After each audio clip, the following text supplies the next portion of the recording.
Здравейте! Аз съм Жустин Томс и искам да ви разкажа какво се случва в нашата дигитална агенция и по-специално за мобилните приложения и многото запитвания, които имаме напоследък за такива. Истината е, че едно мобилно приложение може да бъде сложно, може да бъде и доста простичко. Може да върши чудеса от храброст, може просто да доставя малка информация.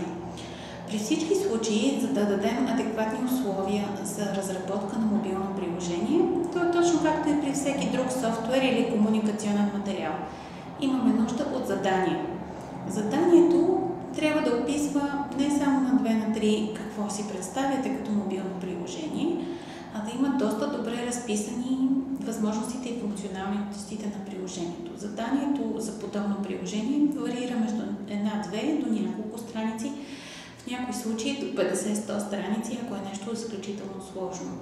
В този смисъл, за да получите адекватна оферта като цена и като срокове за изработка, както за уебсайта, така и за вашите мобилни приложения, нужно е малко старание. Поне малко, за да можете да получите възможно по-точно предложение от нас или от който е от другите ни колеги. Освен това, друг важен момент, специално при мобилните приложения, е необходимостта на потребителя от тях. Разбира се, ние с радост ще разработим всякакви приложения, каквито искате, но нека заедно помислим дали те наистина са необходими.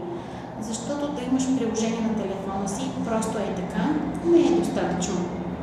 Важното е то да има смисъл и да върши работа на хората, т.е. те наистина да имат мотивация, честичко, докосвайки телефона си, да се сещат и за вашето мобилно приложение или за вашия софтуер или нещо, което им предлагате. Това може да бъдат калкулатори, справочници, друга полезна информация, но при всички случаи трябва да има някаква актуалност на тази информация, за да бъде тя нужна на хората.